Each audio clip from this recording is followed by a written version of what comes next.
আপনারা যারা ওজন কমাতে চাচ্ছেন, আলতু ফালতু ডাক্তারের কথা না শুনে আপনি নবীজির সুন্নাতের উপরে আমল করেন। বড় বড় চিকিৎসকেরা, ডাক্তারেরা এখন নবীজির এই সমস্ত সুন্নাতকে গবেষণা করে একমত পোষণ করেছেন যে হ্যাঁ, আমরা যে পদ্ধতিগুলো দিচ্ছি এর থেকে নবীজির সুন্নতের কার্যকারিতা অনেক বেশি এবং অনেক অনেক গুণে বেশি। রাসূল সাল্লাল্লাহু আলাইহি ওয়াসাল্লাম বলছেন, এক নম্বরে আপনি যে সুন্নতটি পালন করবেন, আমি যেটা করেছি সেটা হলো ক্ষুধা লাগলে আপনি খাবেন এবং সামান্য ক্ষুধা থাকতেই আপনি খাবারটা শেষ করবেন। অতিরিক্ত পেট পূর্ণ করে আপনি কখনো খাবার খাবেন না। আবার ক্ষুধা না লাগলে আপনি খাবার খাবেন না। যখন আপনার ক্ষুধা লাগবে তখন আপনি খাবার খাবেন এবং আপনার পেটে এখনো ক্ষুধা আছে, আপনি তখন খাবারটা শেষ করে ফেলবেন। 2 নম্বর আমল হলো, নবীজি সাল্লাল্লাহু আলাইহি ওয়াসাল্লাম বলেন যে তোমরা এশার নামাজের আগেই রাতের খাবারটা শেষ করবে। ক্বাবলাল আশা ওয়াল ইশা, আশা হলো রাতের খাবার, ইশা হলো রাতের নামাজ।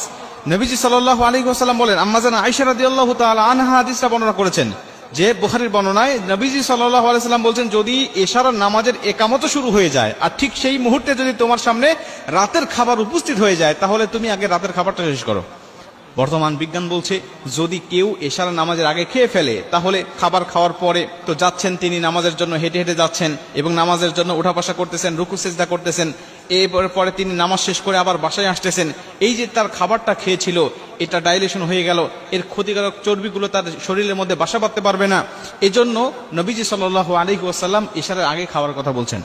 আজকে অধিকাংশ চিকিৎসা বিজ্ঞান বলছে যদি কোনো ব্যক্তি খাবার খেয়েই ঘুমিয়ে যায়, তাহলে তার শরীরে শুধু চর্বি জমতে থাকে, তার শরীরের মধ্যে অতিরিক্ত ক্যালোরি জমা হওয়ার কারণে, এটা খরচ না হওয়ার কারণে শরীরের মধ্যে চর্বি জমাতে থাকে, আর তার শরীরটা দিন দিন ভারী হতে থাকে। নবীজি সাল্লাল্লাহু আলাইহি ওয়াসাল্লাম এজন্যই এশার নামাজের আগে আমাদেরকে খাওয়ার জন্য বলেছেন। বর্তমান বিজ্ঞান বলছে নবীজি হলো বর্তমান সমস্ত চিকিৎসকের থেকেও বড় চিকিৎসক, বর্তমান সমস্ত ডাক্তারের থেকে তিনি বড় ডাক্তার। তিনি যা বলে গিয়েছেন আমরা তার হাদিসগুলো গবেষণা করে নিত্য নতুন বিষয়গুলো আমরা আবিষ্কার করতে পারতেছি। প্রিয় ভাইরা আমার, এজন্য ওজন কমানোর জন্য নবীজির সুন্নাতের উপর আমল করেন, ইনশাআল্লাহ আশা করা যায় যে আল্লাহ পাক আপনাকে সুস্থ রাখবেন, সুন্দর রাখবেন। নবীজি সাল্লাল্লাহু আলাইহি ওয়াসাল্লাম ব্যায়ামের প্রতি মানুষগুলোকে উৎসাহ দিয়েছেন।